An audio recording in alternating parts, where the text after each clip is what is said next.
નમસ્કાર. આજે આપણે અંગ્રેજીમાં યુનિટ 2 જેમાં એક્ટિવિટી 5 જોઈશું, જેનું નામ છે the ship of desert. Ship એટલે જહાજ, ડેઝર્ટ એટલે રણ.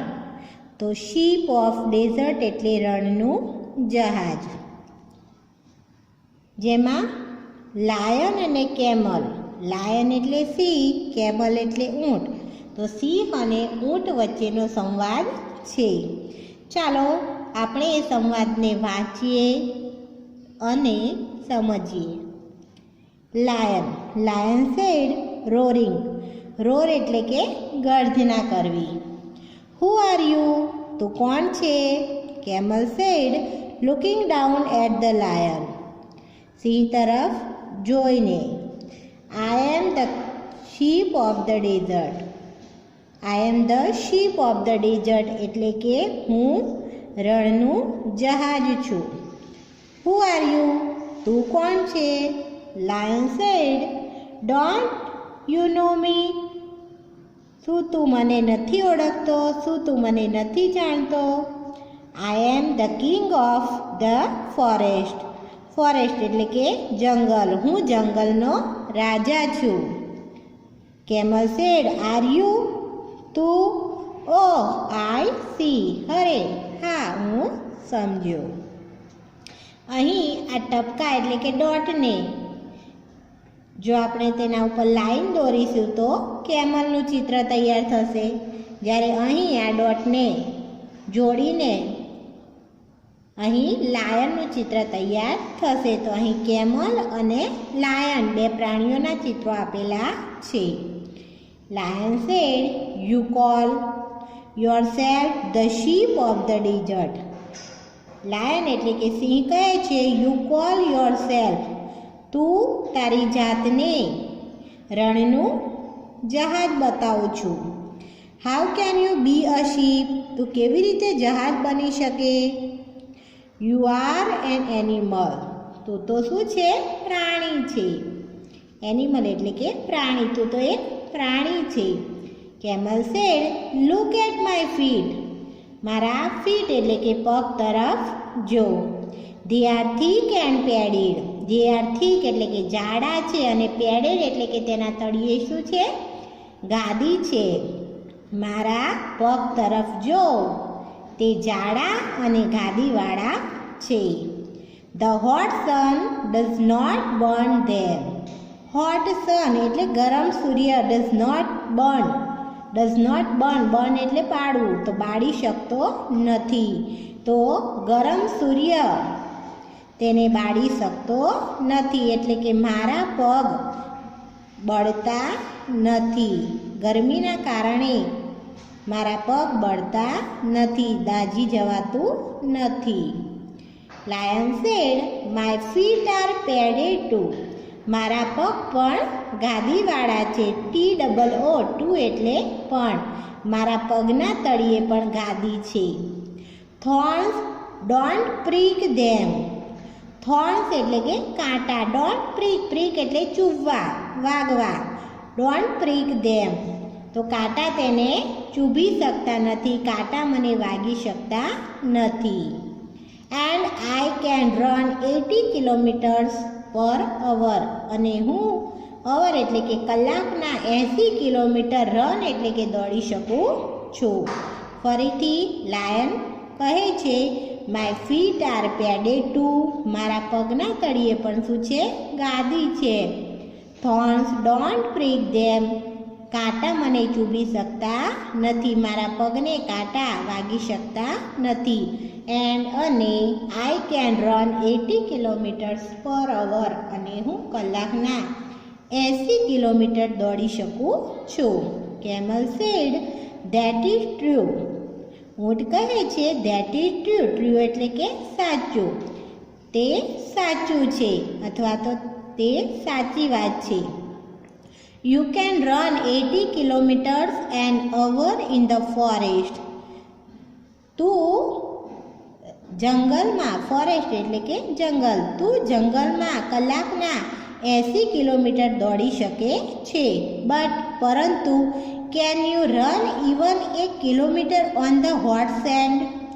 હોટ સેન્ડ એટલે કે ગરમ રેતી. પરંતુ શું તું રણની ગરમ રેતીમાં કલાકમાં કિલોમીટર પણ દોડી શકે છે? Lion said maybe not. સિંહ કહે છે કદાચ નહીં, પરંતુ કેમલ સેડ ઇન્ટરપ્ટિંગ એટલે વચ્ચે બોલવું. And you can't live without water for a week, can you? અને કહે છે કે તું પાણી વગર એક અઠવાડિયા સુધી રહી શકતો નથી અથવા રહી શકે નહીં. Can you? શું તું રહી શકે? Lion said no I can't. ના, હું રહી શકતો નથી. I need water every day. મારે દરરોજ પાણી જોઈએ છે. પરંતુ ડોન્ટ ટેલ મી. પરંતુ મને કહીશ નહીં. Can you do without water? શું તું પાણી વગર રહી શકે છે? Camel said yes I can. ઊંટ કહે છે હા, હું રહી શકું છું. There are no rivers or lakes in a desert. Rivers એટલે નદીઓ, લેક્સ એટલે સરોવરો. તો ઊંટ કહે છે કે રણની અંદર નદીઓ અને સરોવરો હોતા નથી. પરંતુ that does not bother me. પરંતુ તેનાથી મને કશું નુકસાન થતું નથી. I can drink 200 bottles of water at a time. હું 200 બોટલ જેટલું પાણી એક જ સમયે પી શકું છું. Lion said really? ખરેખર? You must have a big stomach. ખરેખર? લાયન કહે છે કે ખરેખર you must have a big stomach. તારે ખરેખર મોટું પેટ છે. કેમલ સેડ પ્રાઉડલી, ગર્વથી. Yes I have a big stomach. ઊંટ કહે છે કે હા, મારે મોટું પેટ છે. I can store water for a week. હું અઠવાડિયા સુધી પાણીનો સંગ્રહ કરી શકું છું. I can store food four 2 weeks even. હું ખોરાકનો પણ 2 અઠવાડિયા સુધી સંગ્રહ કરી શકું છું. Lion said showing a lot of interest. તેની વાતમાં થોડો રસ બતાવીને do you store food in your stomach? શું તું ખોરાકનો તારા પેટમાં સંગ્રહ કરે છે? Camel said no I don't. ઊંટ કહે છે કે ના, હું પેટની અંદર ખોરાકનો સંગ્રહ કરતો નથી. I store it in my home. હું મારી ખૂંદની અંદર તેનો સંગ્રહ કરું છું. અથવા તો ખોરાકનો સંગ્રહ ઊંટ ખૂંદની અંદર કરે છે. I eat a lot of food at one time. હું એક જ સમયે ઘણો બધો ખોરાક ખાઉં છું. ધેન પછી I don't need to eat for a Fortnite. Fortnite એટલે પખવાડિયું, 15 દિવસ. પછી મારે 15 દિવસ સુધી ખોરાકની જરૂર પડતી નથી. Lion said that's interesting. સિંહ કહે છે કે તે ખૂબ રસપ્રદ છે. What do you eat? પરંતુ તું ખાય છે શું? તેને મનમાં થાય છે કે આ 15 દિવસ સુધી ભૂખ્યો રહી શકે છે, એટલે એવું તે શું ખાય છે? તો તે પૂછે છે કે વોટ ડુ યુ ઈટ? તું શું ખાય છે? Camel said I eat leaves. હું પાંદડા ખાઉં છું. Lion said but there are no trees in a desert. સિંહ કહે છે પરંતુ રણમાં તો ઝાડ હોતા નથી. What do you eat there? ત્યાં તું શું ખાય છે?